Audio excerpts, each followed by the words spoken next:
The grain mill screamed. That was the only word for it, a high, shrieking, metallic scream that tore through the pre-dawn silence of Harlan County, Kansas, like a bullet through canvas.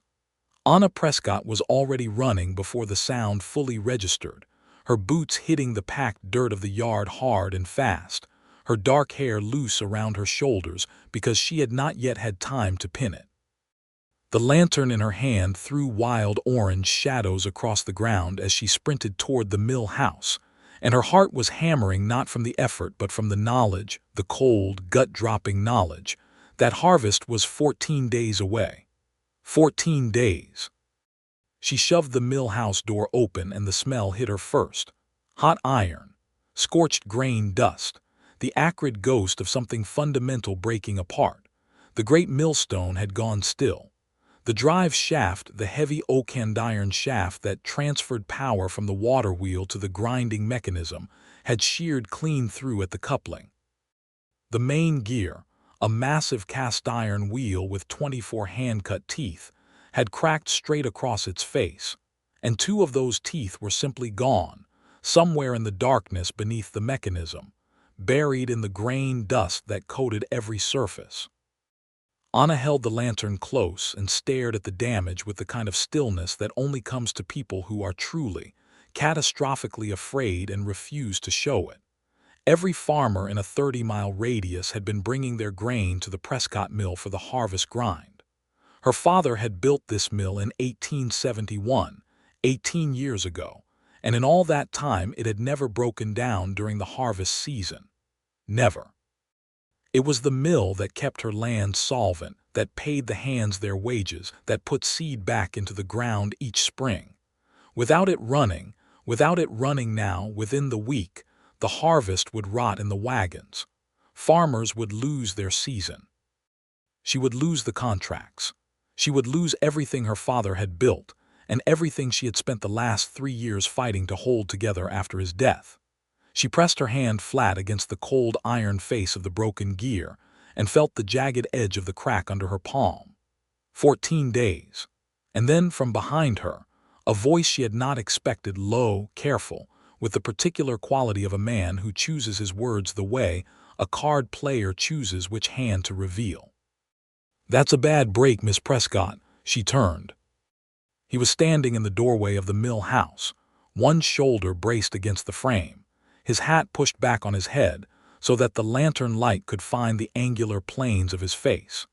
He was tall, considerably taller than she had registered when he had ridden onto her property 2 days ago looking for seasonal work.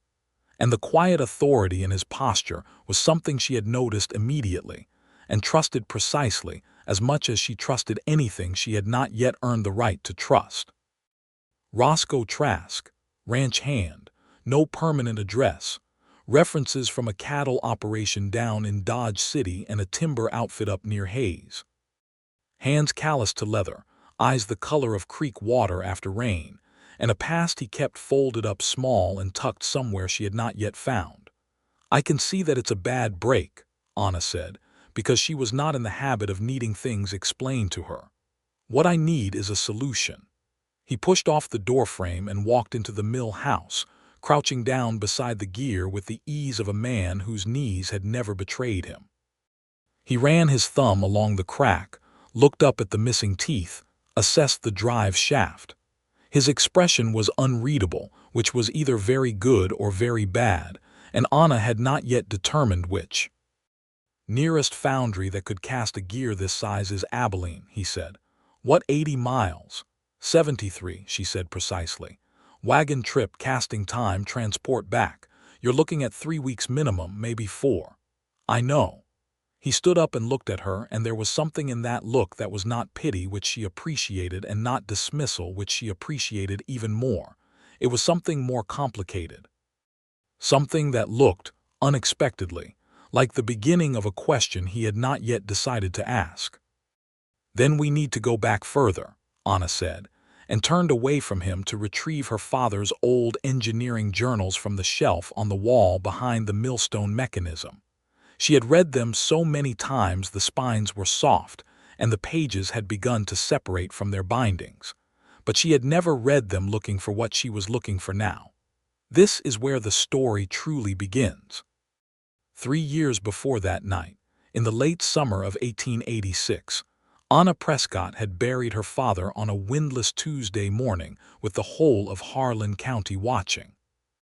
Elias Prescott had been 61 years old, sharp-minded until the last week, and he had died owing a moderate debt to the First Agricultural Bank of Salina, and a rather less moderate debt to a man named DeLevin Marsh, who was not a banker in any official sense, but who operated in the margins of the economy with the efficiency of someone who had spent considerable time studying how to profit from other people's desperation.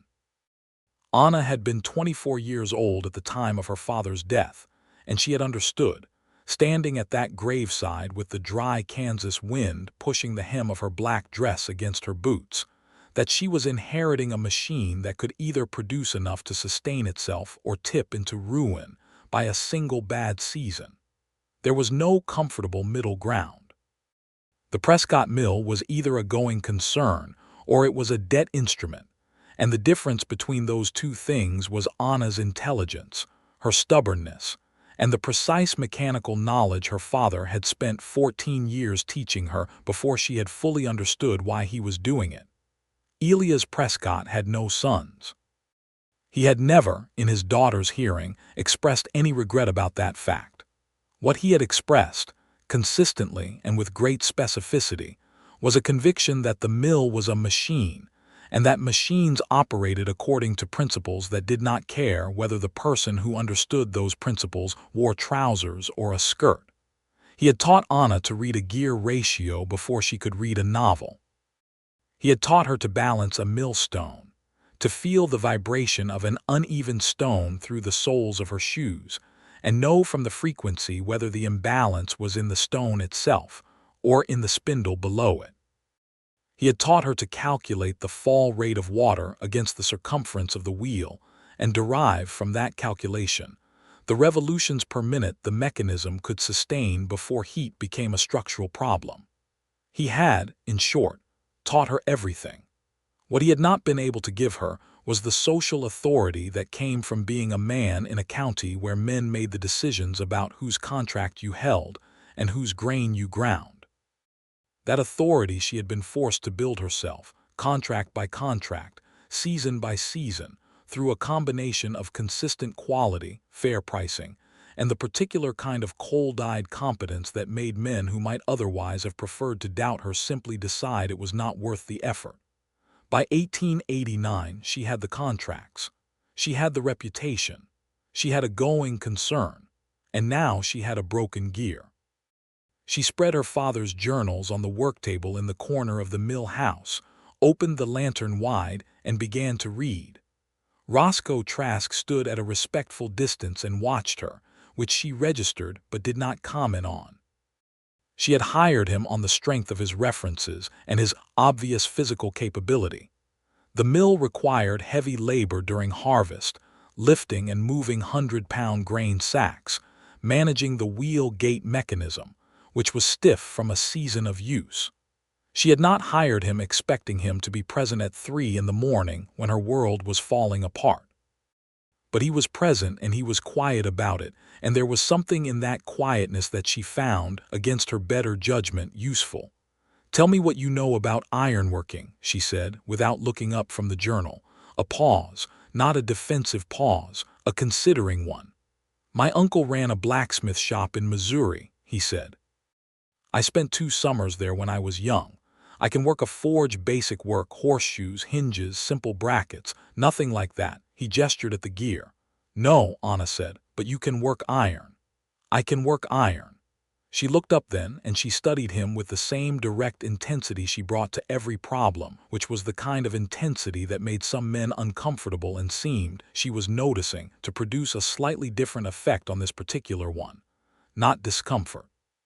Something more like alertness. The way an intelligent animal looks when something unexpected happens in its environment. "I need you to get some sleep," she said. "Both of us do.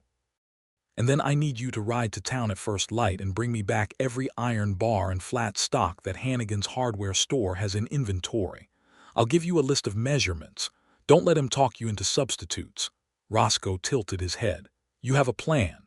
"I have the beginning of a plan," Anna said, with the honesty that was her particular habit.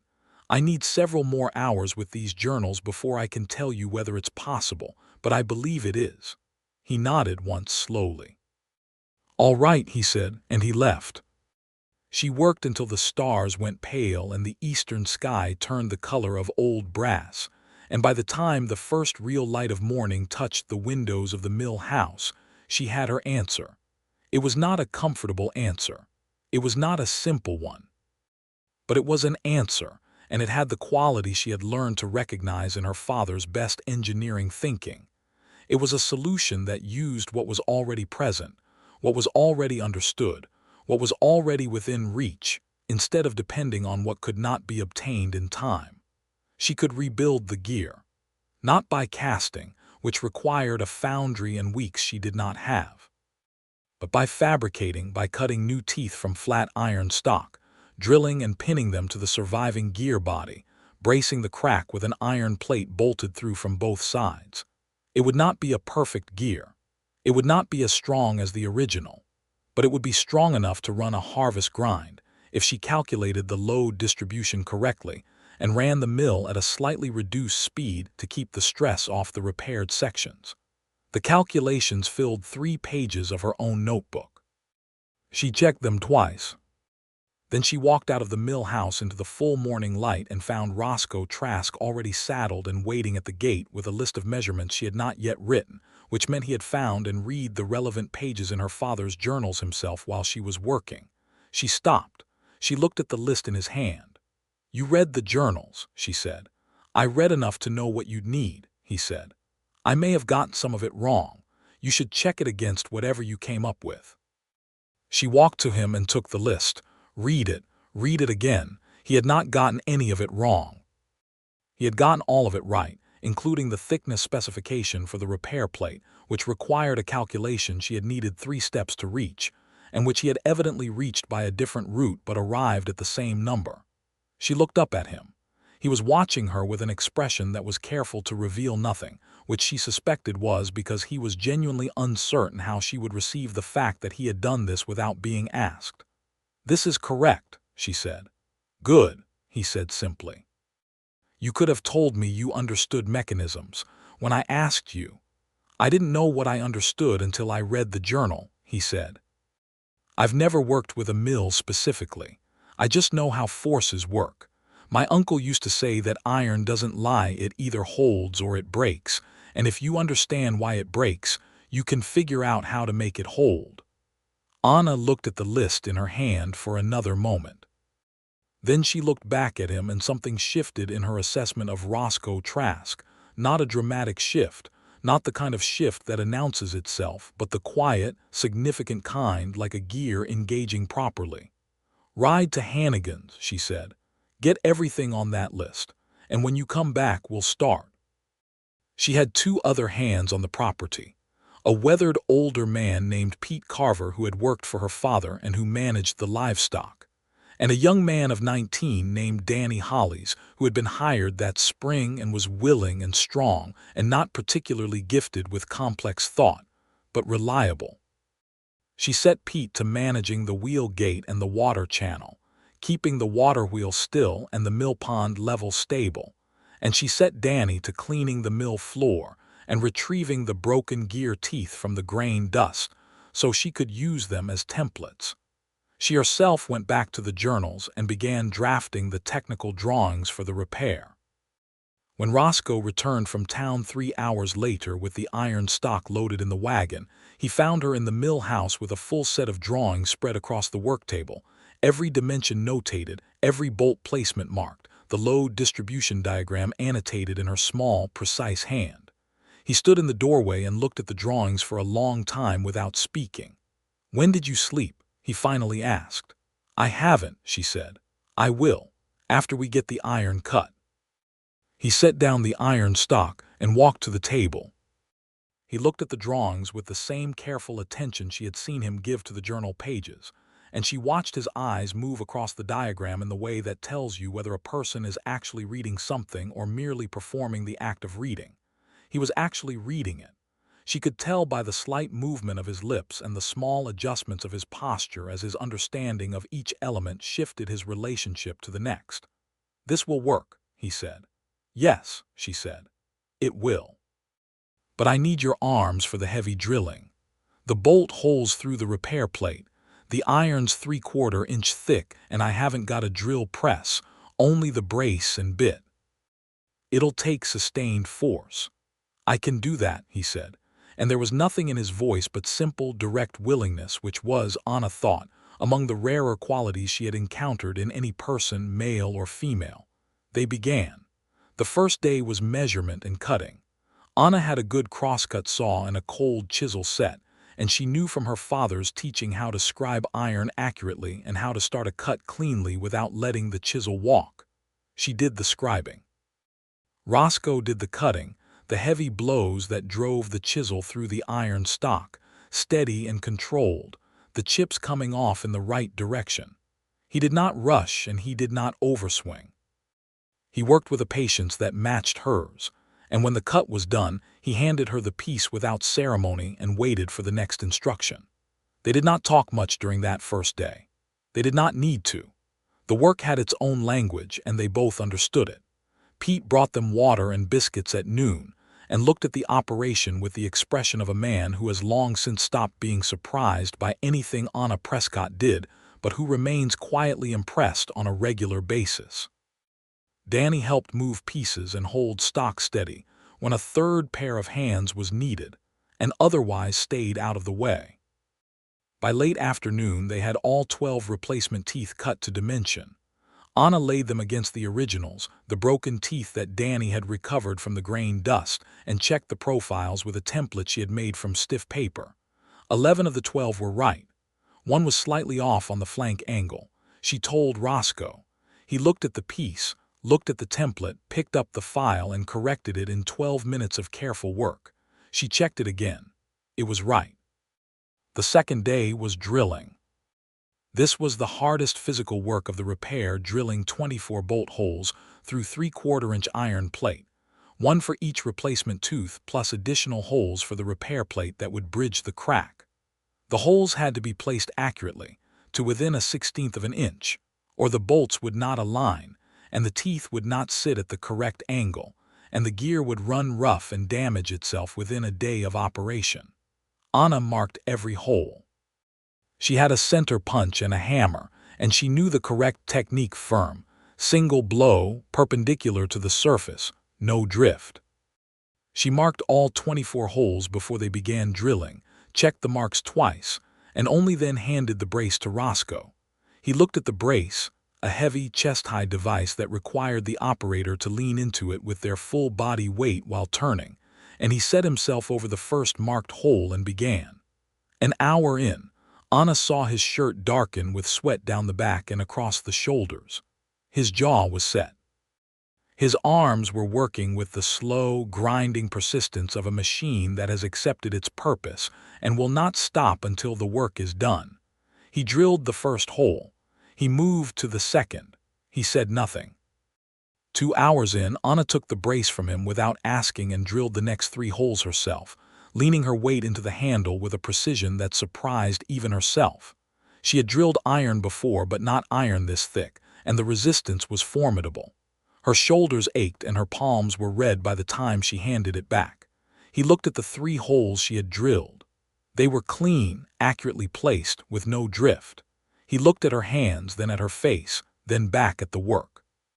He did not say anything complimentary, which she liked.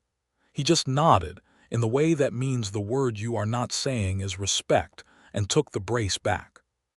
They traded off through the afternoon. By evening they had 17 holes. By full dark they had all 24.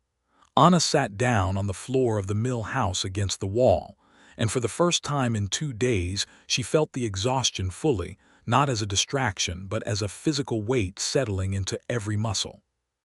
She was 27 years old and she was strong, and she was not accustomed to defeat, but she was accustomed to cost, and she felt the cost of this particular effort in her hands and her back, and the place behind her eyes that hurt when she pushed too long without rest. Roscoe sat down on the floor across from her, his back against the workbench, his long legs stretched out in front of him. He had a tin cup of water and he held it without drinking for a moment, looking at the drilled plate on the table above him. "What do you know about Delevan Marsh?" he asked. Anna was quiet for a moment. She looked at him and tried to read the reason for the question from his face. She could not. "Why do you ask?" "Because he came to town today while I was at Hannigan's," Roscoe said. "And he was asking questions about this place, about your operation, about whether you had any outstanding debts." The exhaustion went cold in Anna's body, replaced by something sharper and considerably less comfortable. "What did Hannigan tell him?" "Hannigan told him to mind his own business," Roscoe said. "But Hannigan is not the only person in town who knows your situation." Anna was quiet for several more seconds. The lantern light moved on the ceiling. "Delevan Marsh holds a note on this property," she said finally. "A small one, $240, remaining from a loan my father took in 1884. The interest rate is higher than it should be, but not high enough to be illegal by any standard that would apply in this county. The note comes due in full in November, after the harvest income. And if the harvest income doesn't materialize, then I have a problem," she said, with the precision of someone who has already calculated every dimension of that problem and is not going to pretend it is smaller than it is.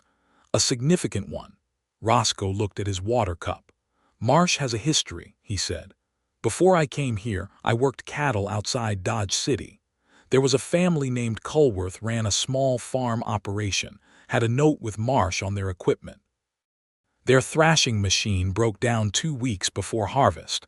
Marsh was at their door with a foreclosure notice inside of a month." Anna looked at him. "You think the mill breaking is a coincidence?" "I think broken things happen," Roscoe said carefully. "Gears crack, drive shafts shear. It happens. But I also think that if a man knew a mill was going to be needed at a particular time, and he had reason to want that mill to fail, and he had access to the property, the mill house door doesn't lock," Anna said. She said it quietly, and the quiet of it was the sound of a woman arriving at a conclusion she does not want to reach but will not turn away from. "It never has. My father said a locked mill house was a sign of distrust to the farmers who used it. He believed in open access. It's a good principle," Roscoe said, "for a world without Delevan Marsh." Anna sat with this for a long moment. The evidence was not evidence, it was possibility, and the distance between those two things was considerable. A crack in an iron gear could be a natural fatigue failure. Drive shafts shear when the coupling is stressed. She could not stand in front of a judge with suspicion and call it proof, but she could acknowledge the shape of the situation and act accordingly. 13 days, she said. We finish the repair. The mill runs. The harvest gets ground. The income comes in. Marsh gets his money and his leverage disappears. That's the plan, Roscoe agreed. Do you have reason to believe he might try to interfere further? Roscoe considered this with the seriousness it deserved. I think it's possible, he said. I think a man like Marsh doesn't give up a position unless he's made to, and I think you should know that when I came out here looking for work, it wasn't entirely random. Anna felt the cold sharpening in her chest. Explain that. He met her eyes and kept them. The Culworth family, I knew them. Not well. But the man who lost his farm, Thomas Culworth, was an older man who had helped my family once when I was young, before my parents died. I was 16, we had nothing, and Culworth fed us for a winter. He died last year, shortly after he lost the farm. Whether the loss contributed to his health failing, I can't say with certainty, but I believe it did. He paused. I've been following Marsh's operations for 2 years. I know which properties he holds notes on. I know his pattern. He moves when a mechanical failure hits, when the timing is worst, when the farmer has no buffer. I came to Harlan County because this mill was next on the list of properties he's been circling. I came here to find work, to be useful, and to make sure that if Marsh tried his trick here, There was someone in position to help prevent it. The silence in the mill house was complete except for the distant sound of the mill pond water moving in its channel. Anna was very still. "You came to my property under false pretenses," she said. "I came to your property with genuine references and genuine skills," he said, and his voice was firm without being defensive. "Everything I told you about myself is true. I did not lie to you. I simply did not tell you my additional reason for being here, because I had no proof of anything beyond my own suspicion, and presenting a woman I had never met with accusations against a man she knew, based on suspicion, that would have been presumptuous." Anna looked at him for a long time. She was angry. She could feel it, the particular anger of someone who operates her world on the basis of full information, and who has just discovered there was a piece of information she did not have.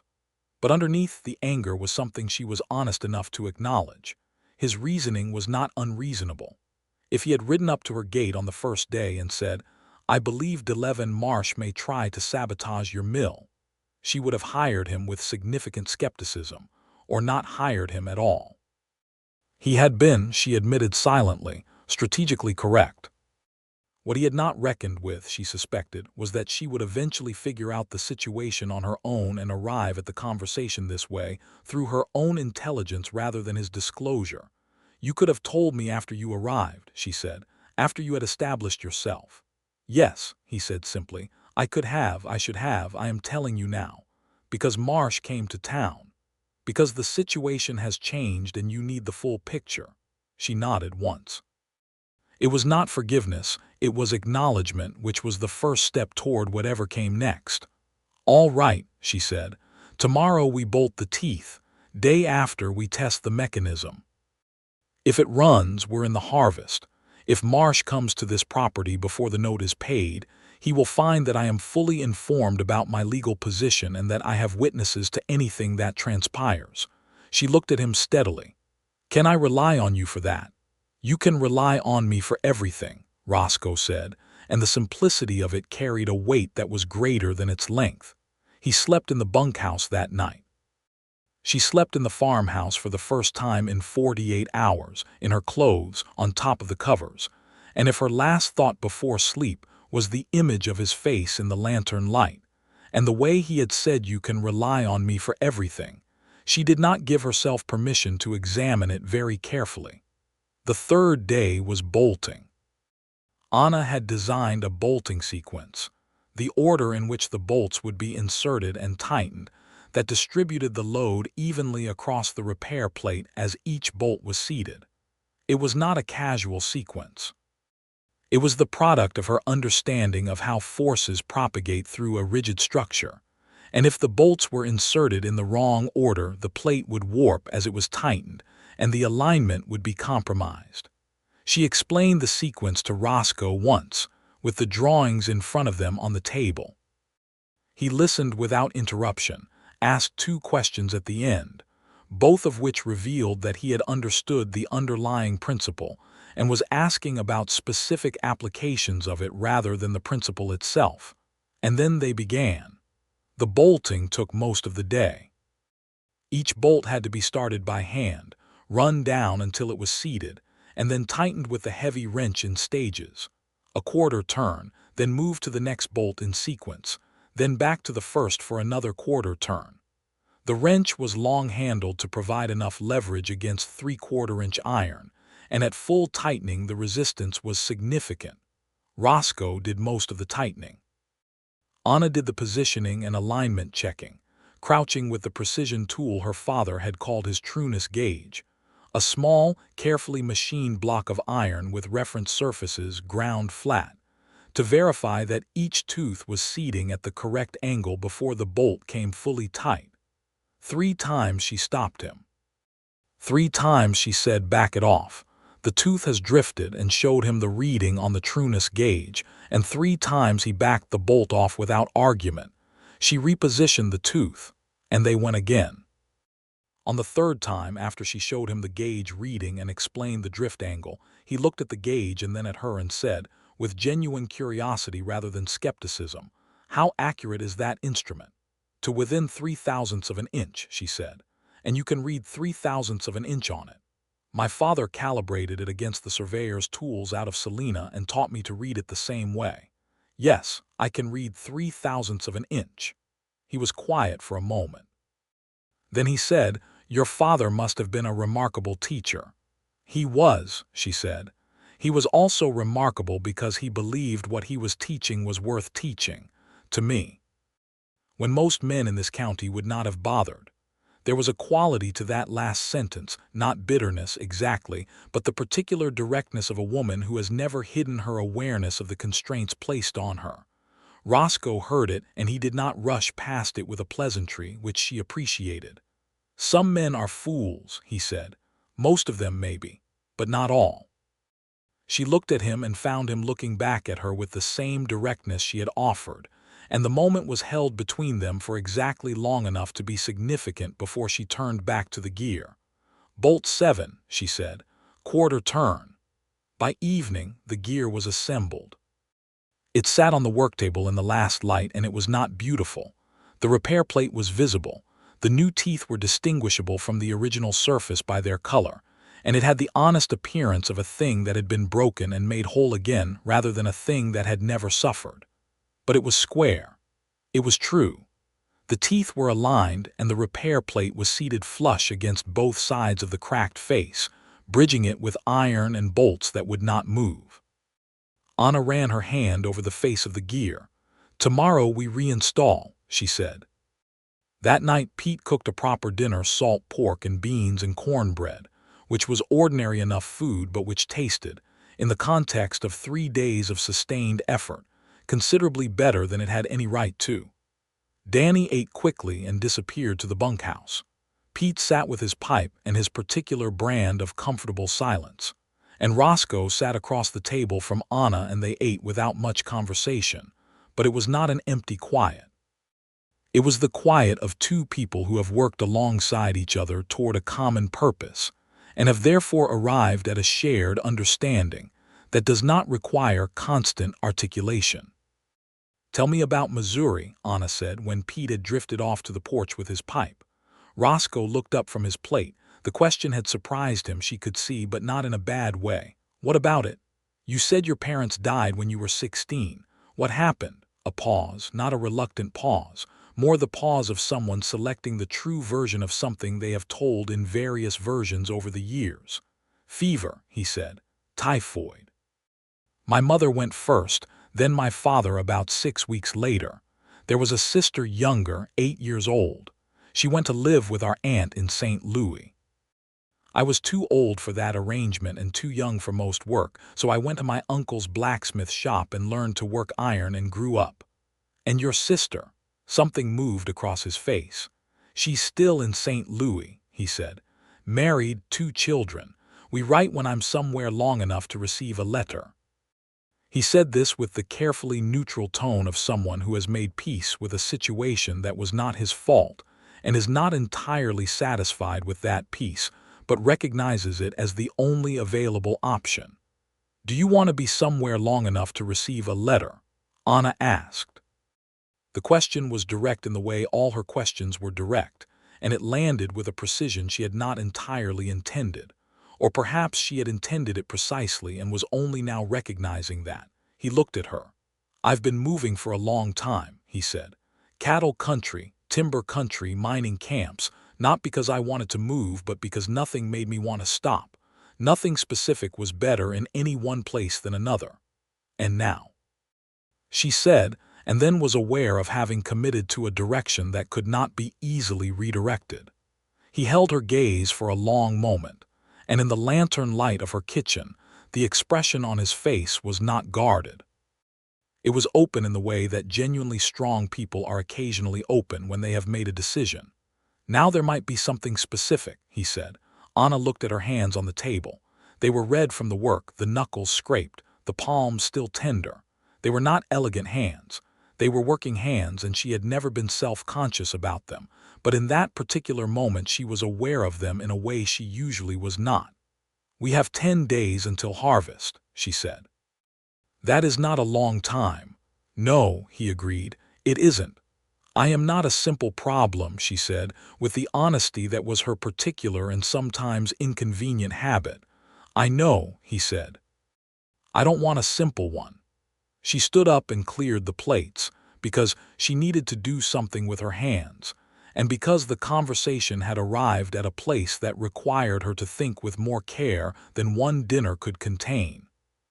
Roscoe stood too and helped her without being asked, bringing the cups and the bread board, and they worked together in the kitchen in the same rhythm they had worked in the mill house, which was a rhythm that fit between two people as naturally as a well-cut gear tooth fits its corresponding slot. He left for the bunkhouse with a simple good night, and she stood at the kitchen window and watched the lamplight move across the yard until it disappeared through the bunkhouse door. And she thought about the Culworth family, and DeLevin Marsh, and the broken gear that was now repaired, and the 10 days until harvest, and the man who had come to her property for his own reasons and who had told her the truth when the truth became necessary. She thought about what it meant to trust someone. She thought about what it meant to need someone, which was different from trusting them and considerably more uncomfortable. Then she went to bed. The reinstallation of the gear was the hardest single piece of work they had done.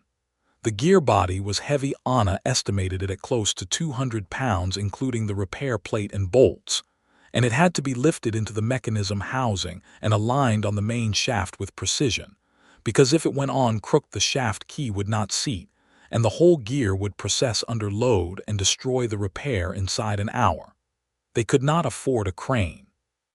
They had rope, pulleys, muscle, and the millstone housing structure itself as an anchor point for the rigging.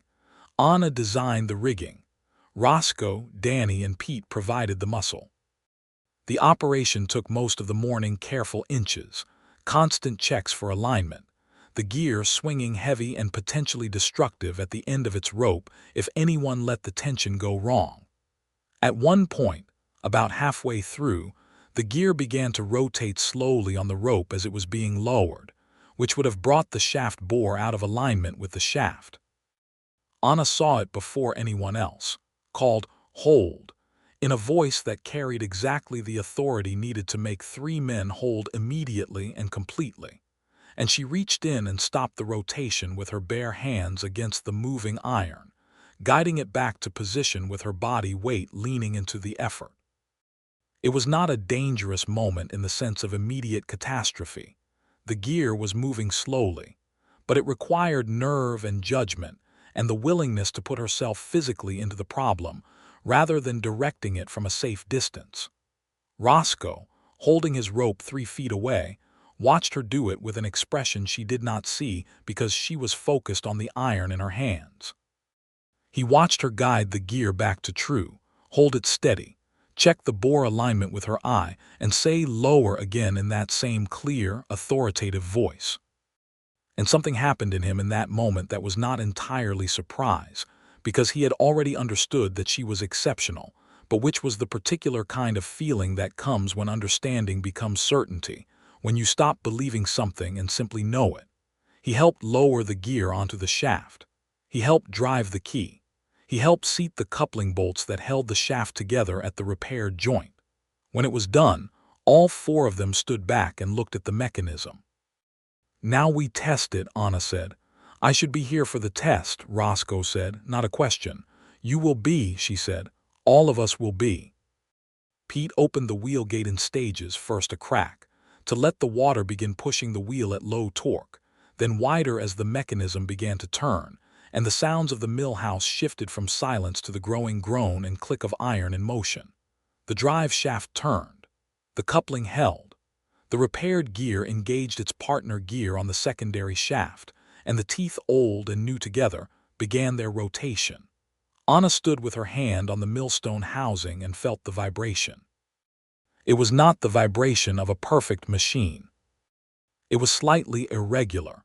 She could feel the repaired section of the gear contributing a faint rhythmic variation to the running vibration, a subtlety that most people would not have detected and which she detected because she had spent 20 years learning to feel this machine through her feet and her hands.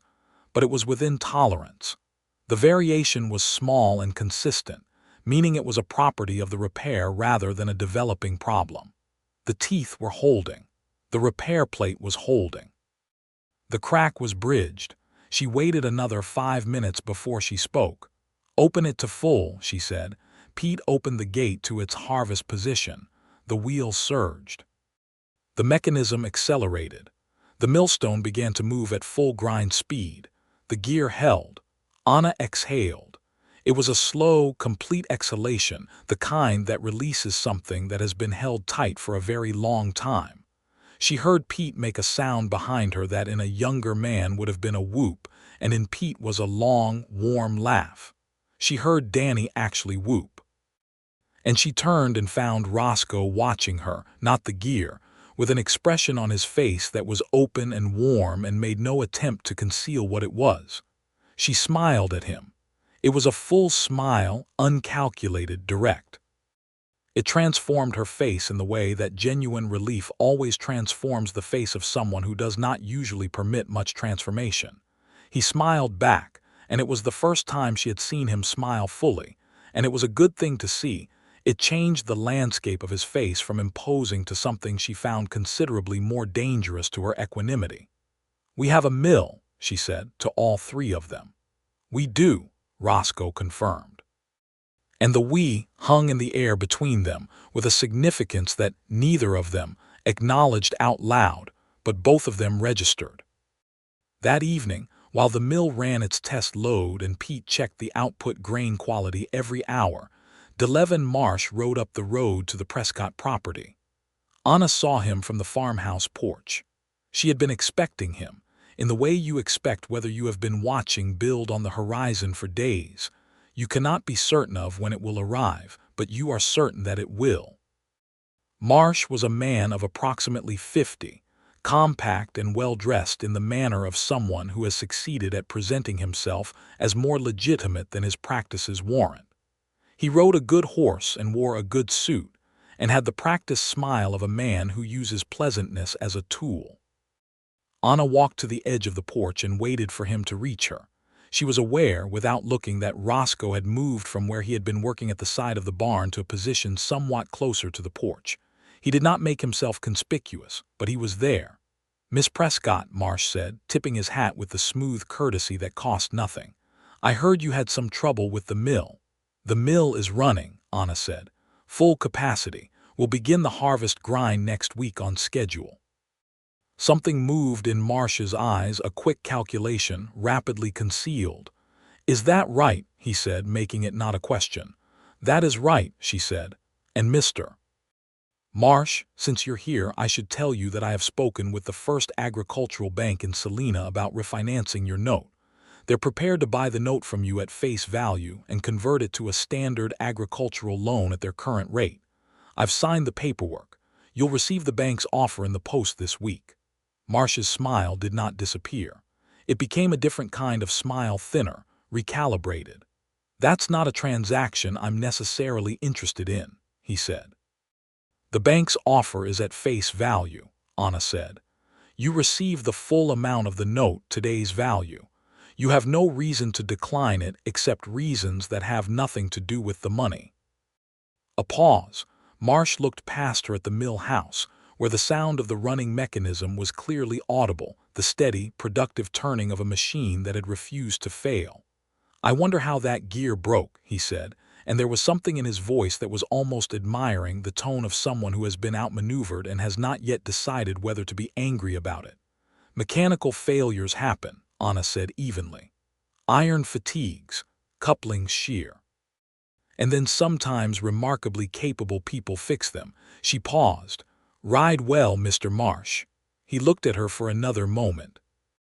Then he looked past her at Roscoe, who was standing at a natural and unhurried distance, and whose physical presence conveyed, without any theatrical effort, that he was precisely as solid and immovable as the repair plate they had bolted across the broken gear.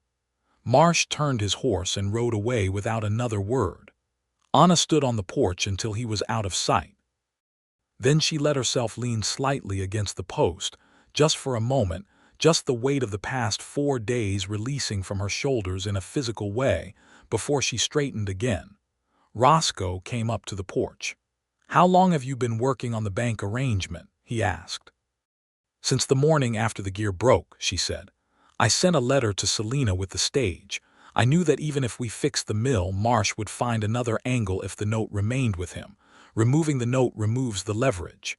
He was looking at her with that expression again, the open, warm, certain one. "You never stopped running the whole operation in your head," he said. "Even while we were drilling iron, you were solving the larger problem." "The gear was one problem," she said. "Marsh was a different problem. Both needed solutions. Most people would have fixated on the immediate emergency. Most people don't have the luxury of fixating," she said simply. "When everything is your responsibility, you learn to manage multiple threads." He was quiet for a moment. Then he said, "I owe you something." "What?" "A complete accounting of who I am and why I came here," he said. "Not because I owe it as a debt, but because I don't want there to be anything between us that you didn't choose to have there." She turned and looked at him fully. The late afternoon sun was behind him, and she had to tilt her face slightly upward to meet his eyes, and she was aware, as she occasionally allowed herself to be aware, that he was very close, and that the space between them was charged in a way that had been building since the first morning when he had handed her a correct list of measurements he had arrived at independently. "Then tell me," she said. They sat on the porch steps and he told her. All of it, the Culworth family, the 2 years of following Marsh's movements, the trail of small foreclosures and broken operations that Marsh had accumulated across 4 counties in central Kansas. Each one a family operation that had failed at precisely the worst moment, and whose failure could in each case be attributed to a mechanical breakdown that might have been natural and might not have been. He told her about the sister in St. Louis, and the parents who had died when he was 16, and the uncle's blacksmith shop where he had learned that iron doesn't lie. He told her about the cattle operation outside Dodge City and the timber outfit in Hayes, and the years of moving without stopping, because there was nowhere specific that constituted a reason to stop. She listened to all of it. She did not interrupt except to ask questions that clarified rather than challenged, the questions of someone who is genuinely trying to build an accurate picture of something. When he was done, the sun was low and the shadows were long and the mill house was still turning its steady, even sound in the background. "You are a good man," Anna said. Not in the breathless way of someone who has just discovered something remarkable, but in the quiet, solid way of someone who has reached a conclusion after appropriate deliberation. "You made choices that were not entirely straightforward, for reasons that were not entirely selfish, and you told me the truth when it mattered. That's more than most." "I want more than most," he said, and his voice was low and direct, and there was nothing ambiguous about what he meant. Anna looked at the road where Marsh's horse had raised dust an hour ago, and then at the mill house, and then at her own hands in her lap, and then at him. "I have never had much patience for romance," she said. "Not because I am made of ice, before you conclude that, but because the people I have known who presented themselves as romantic possibilities were generally more interested in the property than the person." "I know what the property is," Roscoe said. "I've been working on its gear for 4 days. I also know what the person is." "Tell me," she said, with a slight edge of challenge that was also unmistakably an invitation. He considered this seriously, the way he considered everything. "The person is the most competent woman I have ever encountered," he said. "And I include in that every man I have encountered as well, in most of the things that matter for building a life. She understands machines the way a musician understands an instrument, not just the rules but the feel of it. She manages a complex operation alone, under economic pressure, in a county that was not particularly designed to support her doing so, and she does it by being better at it than anyone else could be rather than by asking for accommodation. She's honest, sometimes inconveniently. She's angry when she has reason to be and not angry when she doesn't, which is rarer than it sounds. And she smiled at me today when the gear held, and it was the most beautiful thing I have seen in 11 years of moving around. Anna was very still. She was not a person who blushed easily or who was easily thrown off her center of gravity, but the honesty of his description of her, not flattering in the false way, not constructed to please, but accurate in the specific way that meant he had actually seen her, produced in her a sensation that she identified, after a brief internal delay, as something like falling, not the unpleasant kind. The kind that happens when you have been standing on level ground and the ground turns out to have been higher than you thought. That is an unreasonably accurate description, she said, when she could say something. I'm not particularly interested in being reasonable about this, he said. She laughed. It was a short, genuine laugh that surprised them both slightly, and it broke something that had been held taut between them. And in the space that opened up after the laugh, he reached over and covered her hand with his, which was a simple gesture and a large one. She turned her hand over and held his. They sat on the porch steps of the Prescott farmhouse in the long Kansas evening until the stars came out, not talking much, which was its own kind of conversation, and the mill turned steadily behind them in the last light. The next 10 days were the harvest. The harvest was not romantic in any conventional sense of the word. It was large, loud, physically demanding, often chaotic, and suffused with the particular anxiety of weather watching that afflicts every farming community that depends on a narrow window between ripeness and ruin. Farmers began arriving with their wagons before dawn on the first day, and the queue was sometimes 6 wagons long at the mill house door by mid-morning. And Anna managed the intake, weighing, logging, grind specification, output with the organized efficiency of a woman who has done this many times, and who knows that efficiency at the point of intake is the only thing that prevents the rest of the operation from becoming a disaster. Roscoe managed the wagon teams and the physical loading and unloading, which required someone who could move heavy sacks efficiently, and who could also, when necessary, persuade a team of anxious draft horses to hold their position at the loading dock without either the horses or the farmer losing their dignity. He was good at both. Danny and Pete managed the mill itself, Pete running the flow, Danny managing the output sacks. Anna checked the grind every 2 hours, adjusting the millstone gap as needed for different grain types, because the gap that produced the right flour from soft wheat was not the same gap that produced the right meal from corn, and a wrong grind was a failure of service she was not willing to offer. The gear held. She checked it each morning before the first wagon arrived, running the mechanism without load for 10 minutes and listening to the sound, feeling the vibration, comparing what she heard and felt against the standard she carried in her memory. Each morning it was the same, the faint rhythmic variation she had identified on the test day, stable and consistent, within tolerance, telling her that the repair was settled and secure. On the 4th day of harvest, a farmer named Curtis Biggs, who had been using the Prescott mill for 12 years and who had a reputation for directness that stopped just short of rudeness, stood at the mill house door and looked at the running mechanism for a long time with the expression of a man inspecting something he has been told was repaired but is not entirely sure he believes. "I heard the gear cracked," he said. "It did," Anna said. "You fixed it." "I designed the repair," she said. "Mr. Trask and I fabricated and installed it." Biggs looked at Roscoe, who was currently moving a grain sack with no apparent effort and no interest in being part of this conversation. "That's holding," Biggs said. "Running full harvest load for 4 days," Anna said. "If you'd like a different mill, the nearest one is 43 miles east." Biggs looked at the mechanism again, looked at Anna. "Never said I wanted a different mill," he said. "Just making sure mine is all right." He went back to his wagon.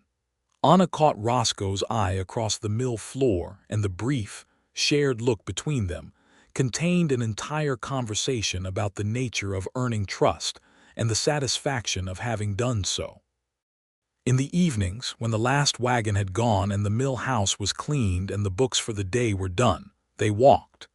It was Anna's habit to walk the property perimeter at the end of a day, checking fences, checking the water channel, checking the condition of the mill pond gate, and Roscoe had, without formal discussion, incorporated himself into this walk as if it had always included him. They talked about everything. His time in Missouri, her father's engineering philosophy, the economics of frontier farming, the nature of rivers and how they changed over time, and whether the mill pond would need deepening within the next decade based on the sediment rate she had been tracking since she took over the operation. They talked about the Homestead Act and its promises and its realities, and the gap between what the government called available land and what the people already on that land understood about its availability. These conversations carried a gravity and an engagement that surprised neither of them, because they had already established that they thought in compatible ways about hard things. They talked about the future with an indirectness that was not evasion but approach, circling the subject from different angles, testing its dimensions without yet committing to a specific set of coordinates. On the eighth night, walking the south fence line in the darkness with the stars overhead and the sound of the mill pond behind them, Roscoe said, "I'd like to stay." It was simple. It was the simplest version of a complicated thing, offered without ornamentation. On the property. Anna said, which was intentionally the smaller interpretation, because she was not yet ready to accept the larger one without acknowledgement of what accepting it meant. "On the property," he confirmed. "Your life, if that's something you'd consider." She walked 3 more steps before she answered, and the 3 steps were not hesitation. They were the completion of a thought she had been working on for 8 days, since the morning on the porch when she had first understood what was happening between them. "I would consider it," she said, carefully, with full information. "What information do you need?" "I know most of it already," she said. "What I need to know is whether you understand what you'd be choosing. This is not a conventional arrangement. This property, this operation, I run it. I will continue to run it. I make the decisions. I am not looking for someone to take it over, and I am not looking for someone who will need to be persuaded to respect that." "I know that," he said. And then, because it needed to be said clearly, he said it clearly. "I fell in love with the part of you that runs this operation. I'm not going to ask you to be different." She stopped walking.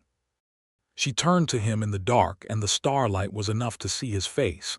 And what she saw there was the same thing she had been seeing for 9 days, the open, certain, warm expression of a man who has made a decision and is at peace with it. "All right," she said. "All right," he confirmed. And he kissed her gently, because it was the first time, and with a care that was its own form of statement. She kissed him back with the same directness she brought to everything, and the mill pond shone pale silver in the starlight behind them, and the Kansas night was warm and enormous overhead. The harvest was finished in 11 days, 1 day faster than the season average, because Anna had optimized the intake process, and the mill had run without interruption, and Roscoe's management of the wagon flow had reduced the queue time by nearly 20%. The final tallies were entered in the ledger. The farmers departed with their flour and their meal. The income was totaled. It was enough, more than enough.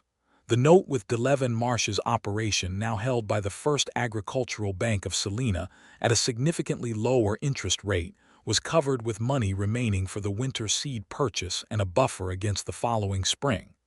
Anna sat at the kitchen table with the ledger and the accounts and looked at the numbers for a long time. Pete came in and saw her face and said, "Good numbers." "Very good numbers," she said.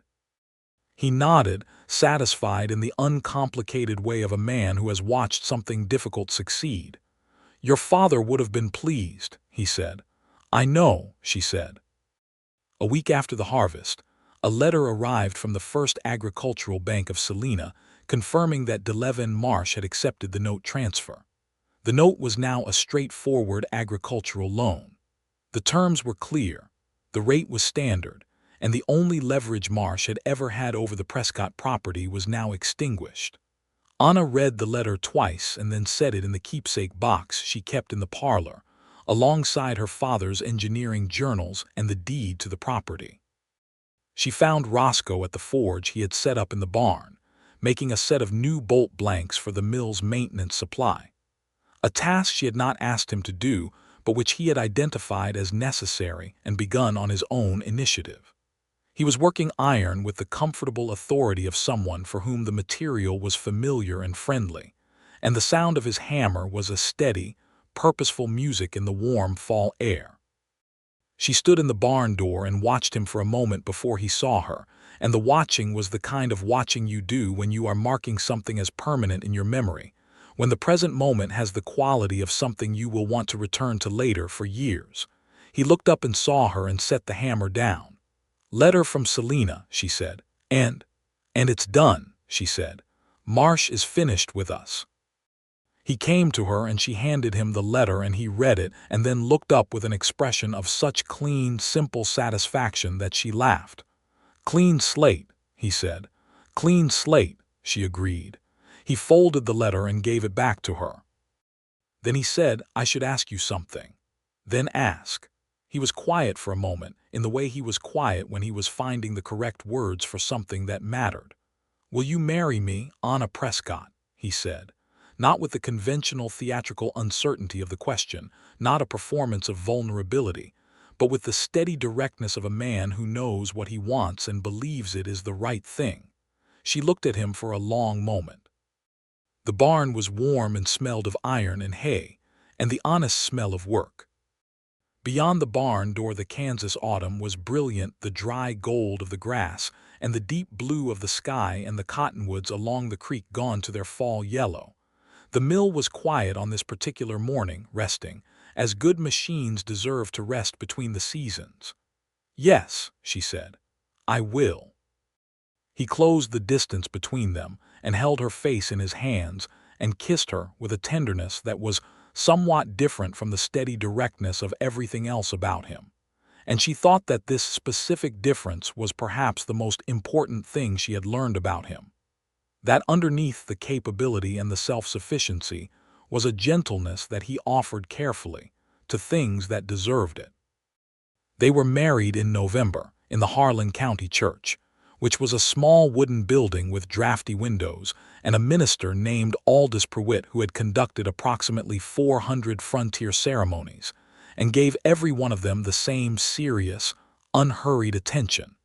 Pete Carver stood as witness. Danny Holly swept the aisle beforehand and looked extremely proud of this contribution. Several of the farming families who had used the mill for a generation came to watch, because in a small community, a good event deserves an audience. Anna wore her best dress, which was a deep blue that her mother had made a decade ago, and which she had let out at the shoulders because her mother had been slightly smaller than she was. Roscoe wore his good shirt and his second-best hat, and had polished his boots to a standard they had not seen in several years. After the ceremony, standing in the thin winter sunlight outside the church, Curtis Biggs shook Roscoe's hand and said, with the particular directness that was his brand, "You know she'll be running things." "I know," Roscoe said, "and that's agreeable to you." "It's not just agreeable," Roscoe said. "It's what I signed up for." Biggs looked at him for a moment and then nodded once, with the expression of a man revising a judgment upward. The winter was their first together, and it had the quality of the particular season that is both quiet and foundational, the time when two people learn the daily texture of each other's company, the habits and the preferences and the minor irritations and the significant comforts.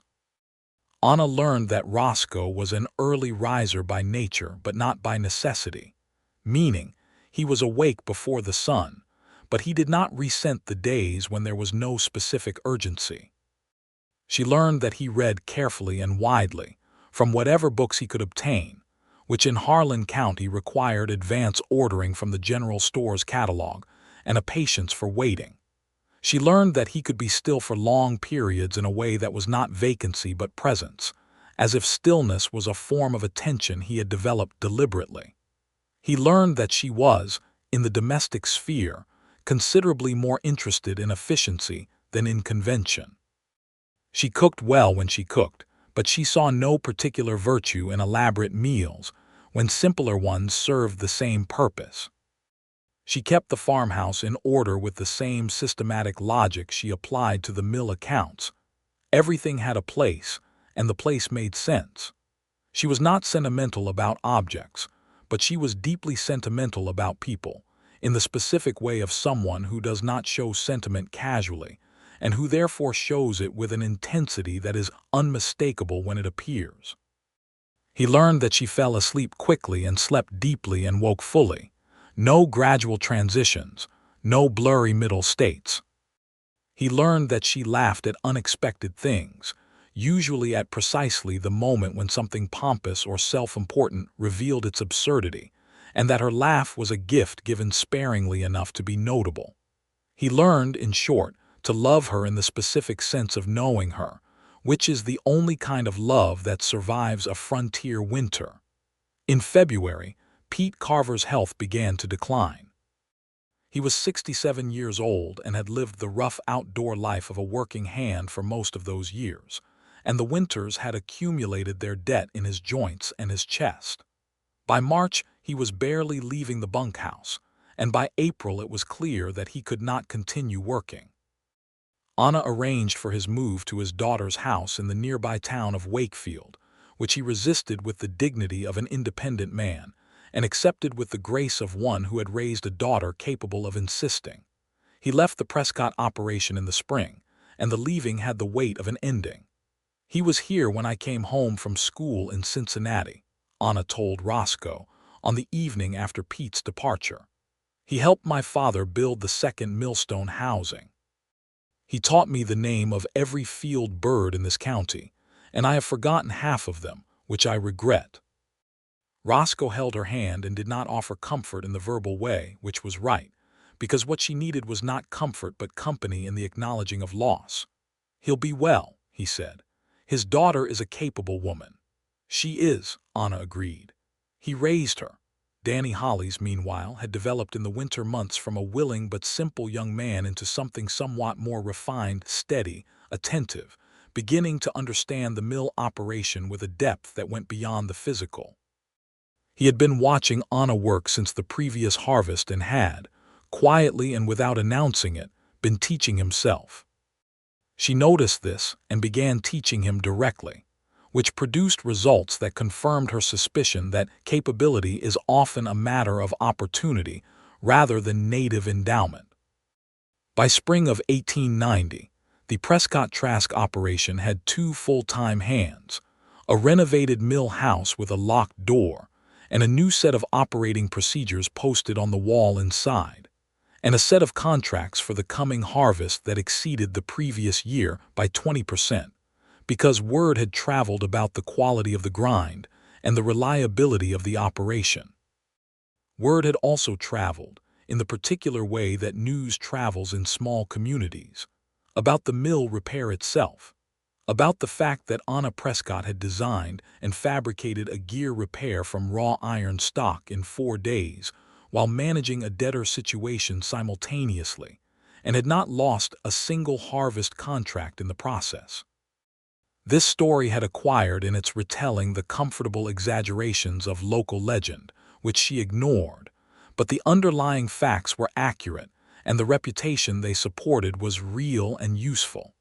In June of 1890, Anna told Roscoe she was pregnant.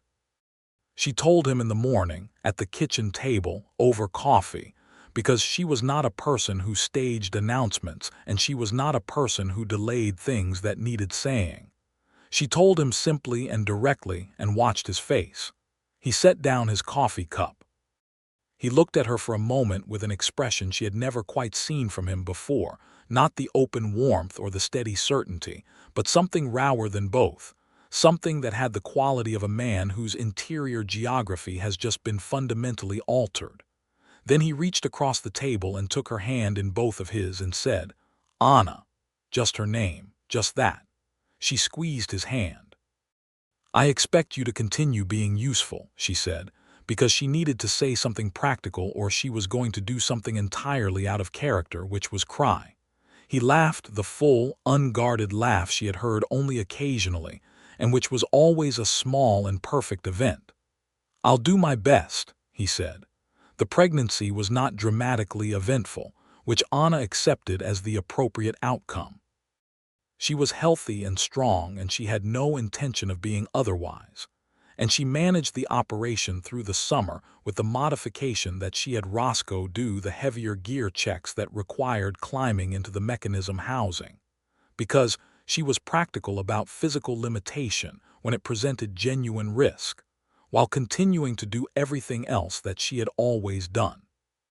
Roscoe managed this transfer of specific tasks with a tact that was almost conspicuous, doing what was needed without ceremony and without, crucially, any suggestion that the redistribution of tasks was anything other than a temporary and functional adjustment. She noticed and appreciated both the tact and the understanding behind it. The harvest of 1890 was the best in the operation's history. The repaired gear ran all 12 days of the main grind without issue, and Anna had noted in her engineering journal, with the precise language her father had modeled for her, that the repair had now completed 2 full harvest cycles and was performing within all specified tolerances. She had also noted, with the same precision, the lesson she had drawn from the experience, that a well-designed repair, properly executed, can exceed the performance of the original component in durability if not in aesthetics, because the circumstances of its making require a level of understanding that routine manufacturing does not always produce. In late October, 3 weeks after the harvest, Anna gave birth to a son.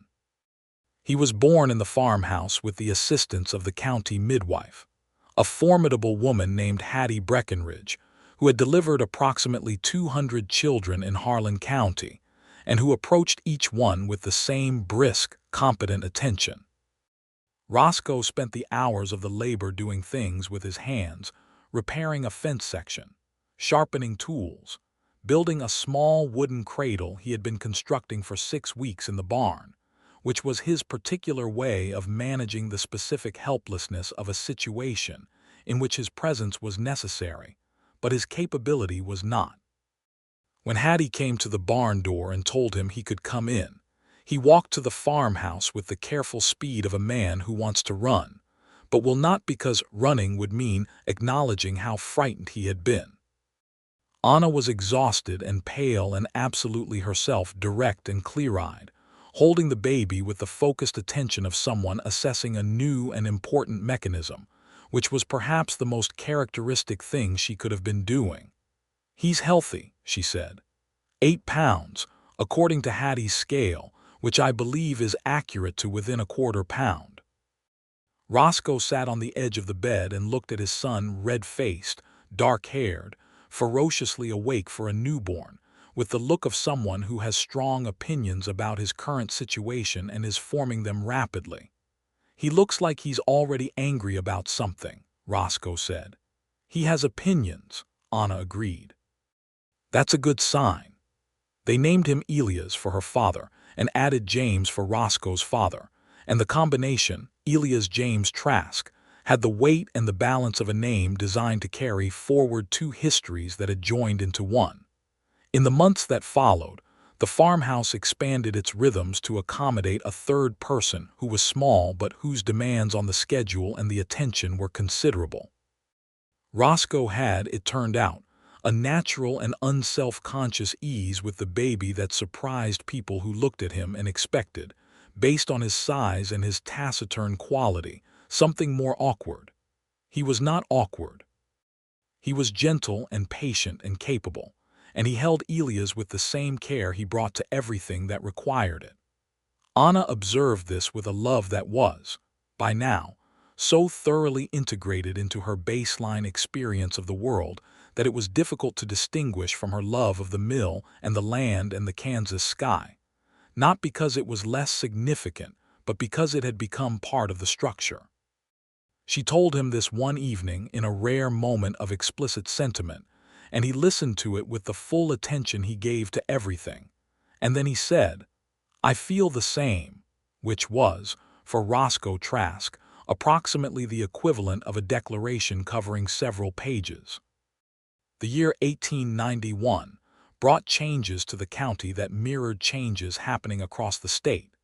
The beginnings of the populist movement, the organizing of farmers against the railroad freight rates, and the grain elevator operators who had, for years, operated the mechanisms of commerce in ways that benefited themselves considerably more than the people who grew the food. Anna followed these developments with close attention and formed sharp views about them, which she expressed in the practical ways available to her, through her pricing structure at the mill, which she had always set fairly and which she now formalized in a written schedule posted publicly, and through her membership in the County Farmers Cooperative, which she joined in the spring and in which she was, within 6 months, serving on the Committee for Equipment Standards. Roscoe attended these meetings with her, mostly in the role of a person who listens and says less than most people present, but whose occasional contributions carry disproportionate weight because they are clearly thought through. He had a quality that Anna observed with affection, an ability to see the human element in an economic argument, to notice when what appeared to be a disagreement about rates was actually a disagreement about dignity, and to name this in a way that moved the conversation forward without being preachy about it. The committee work was not glamorous and it was not fast, but it was part of the larger project of building something that lasted, which was, Anna had always believed, the most important work there was. In the spring of 1892, 2 years after Elias was born, Anna discovered she was pregnant again. She told Roscoe at the kitchen table again, over coffee again, in the same direct and practical manner which made him laugh before he could stop himself. "What?" she said. "Nothing," he said. "You. This how you do things. Is there a preferred alternative style of announcement?" "No," he said. "Yours is exactly right."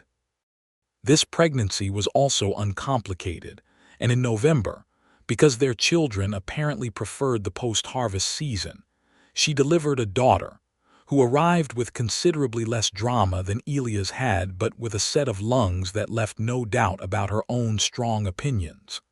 They named her Clara, after Roscoe's sister in St. Louis. When they wrote to tell his sister about the naming, the return letter contained a description of Clara Trask in St. Louis, reading the news aloud to her own children, and the letter was damp in one corner in a way that Roscoe did not mention, but that Anna observed and filed as evidence for the particular understanding she had been forming of her husband's emotional interior, that it was larger and more populated than it appeared from the outside. The years that followed were the years of building. The mill continued to run. The harvest came each season, and the contracts held and expanded.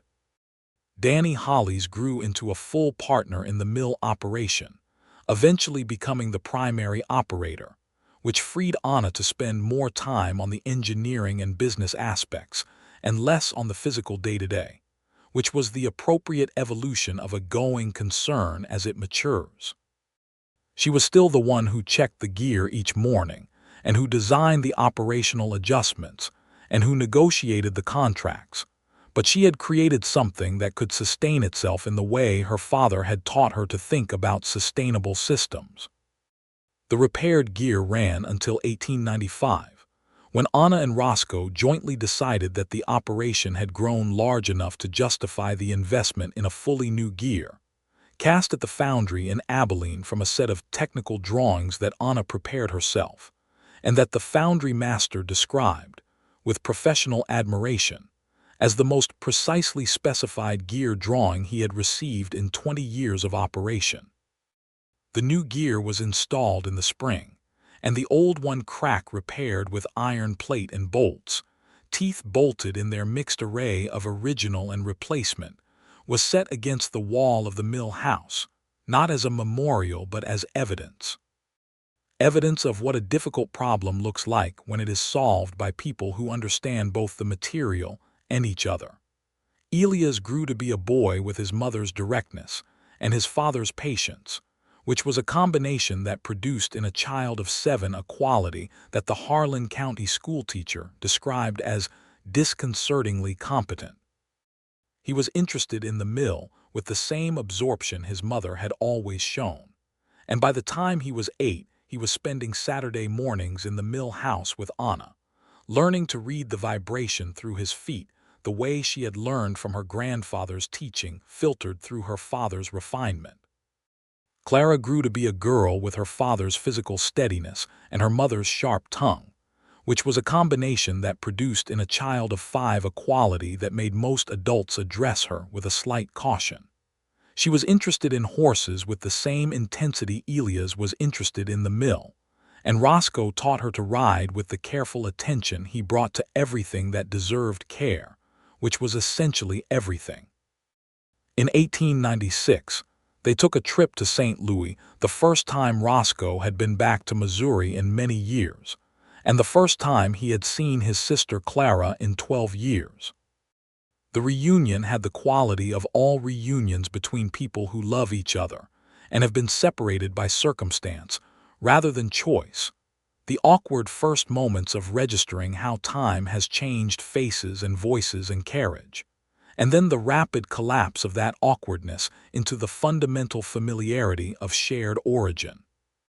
Roscoe's sister and Anna recognized each other, within approximately one afternoon, as people of compatible intelligence and compatible directness, which meant they had a great deal to say to each other, and said most of it, which meant that Roscoe spent a number of pleasant evenings in the company of 2 women who were independently formidable, and who had, between them, a complete set of observations about him that he found simultaneously illuminating and humbling. "She told me things about you," Anna said on the train home, with a particular quality of satisfaction. "I assumed she would," Roscoe said. "She has 11 years of material I haven't been present to supervise." "Nothing alarming," Anna said, "only clarifying." He looked at her. Such as the fact that you cried when the family dog died when you were 12 and then told everyone you had dust in your eye, and that you taught yourself to read sheet music one summer because you wanted to understand what your mother was playing on the piano and then never told anyone you could read music. A pause. "Can you play anything?" she asked. "A little," he said. "Not well." "Roscoe." "Adequately," he said. She looked at him with the expression that was, by now, as familiar to him as the sound of the mill in full operation, the expression that meant she had acquired information she found both affectionate and useful. "We're getting a piano," she said.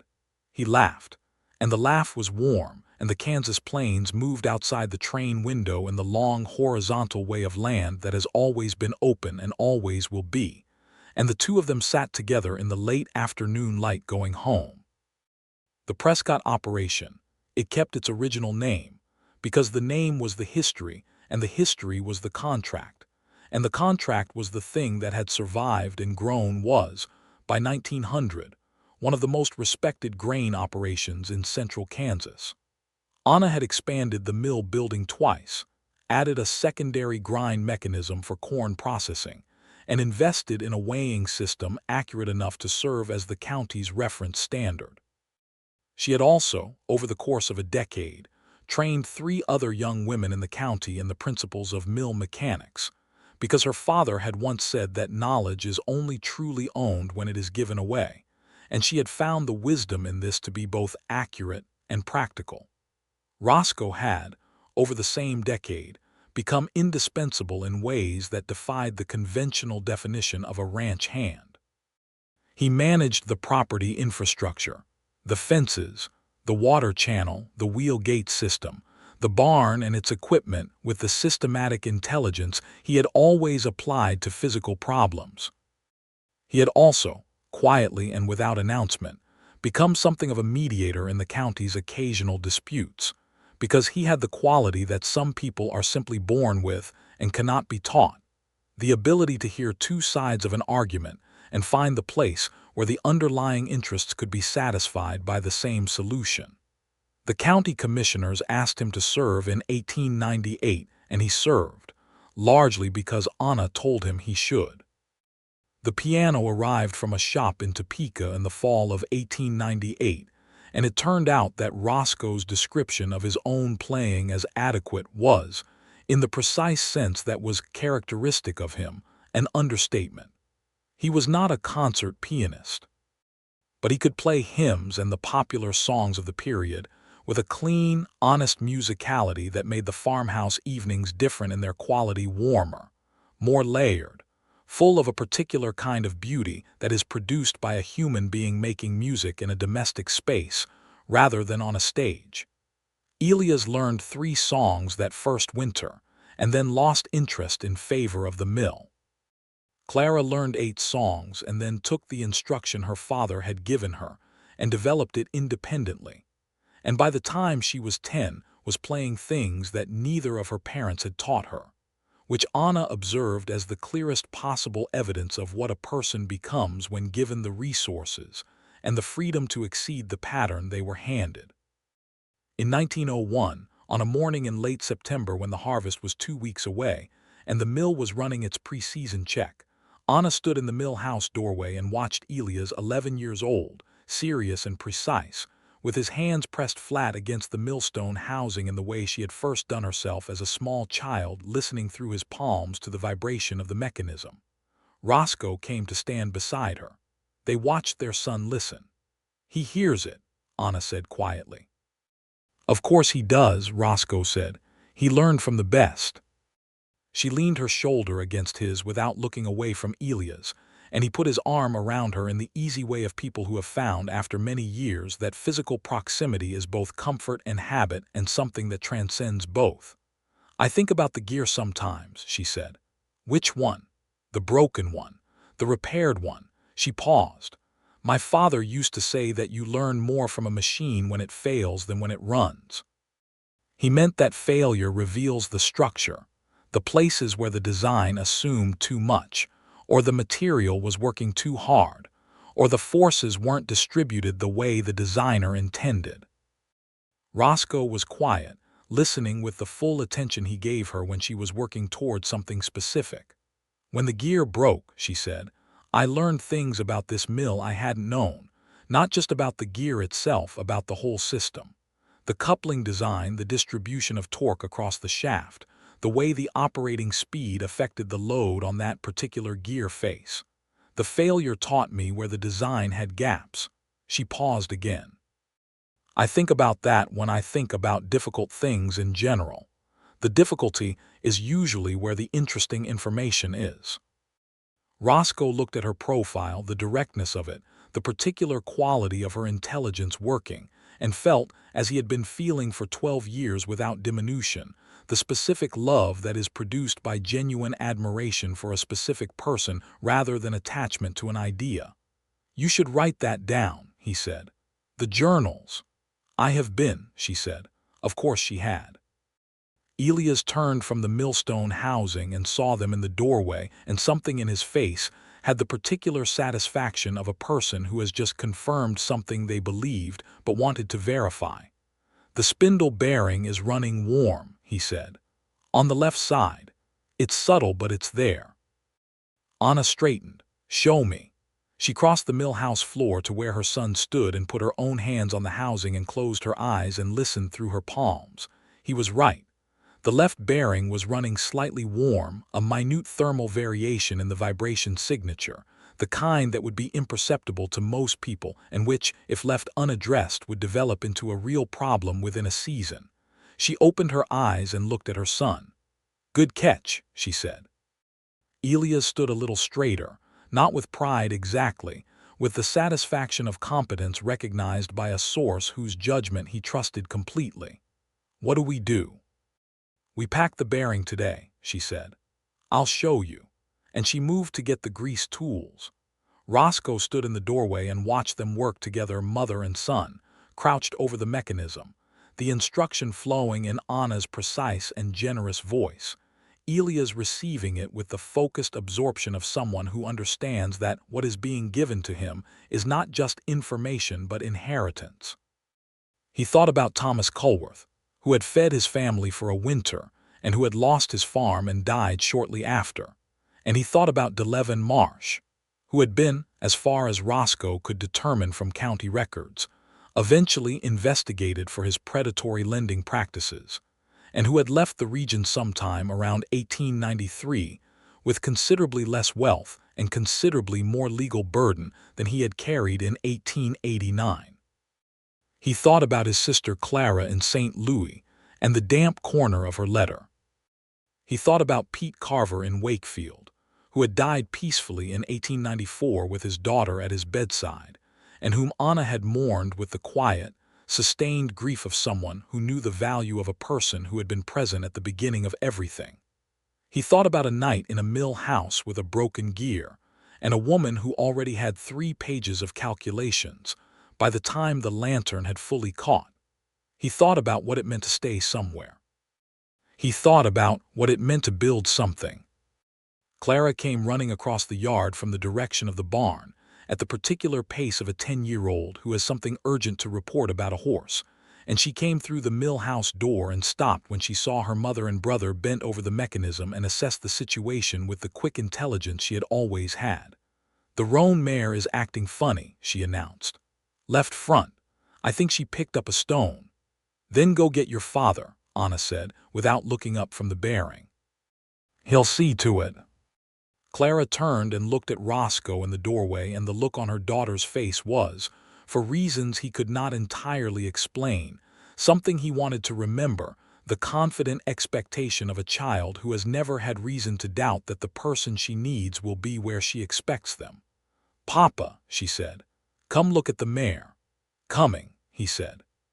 He took her hand as they crossed the yard, her small hand in his large one, the same arrangement that had been true for 10 years and would be true until it wasn't, which he was in no hurry to arrive at. The Kansas morning was bright and wide, and full of the particular clarity that comes in late September when the air has begun to cool, but the sun still has its full authority. The cottonwoods along the creek were beginning their turn, the edges of the leaves going gold. He heard, from inside the mill house, the sound of Anna's voice explaining the difference between a bearing that is simply warm and a bearing that is developing a fault, and Elia's asking the right question, and Anna answering it with the pleasure of a teacher who has found a student worthy of the material. And the mill turned, steady and purposeful and whole. The mill pond caught the morning light and held it, and the water moved in its channel with the patient continuity of things that have found their proper course. And the wheel made its ancient, faithful revolution, and the gears, old and new, original and repaired, cast and fabricated, the accumulated decisions of a family turning together toward the harvest held.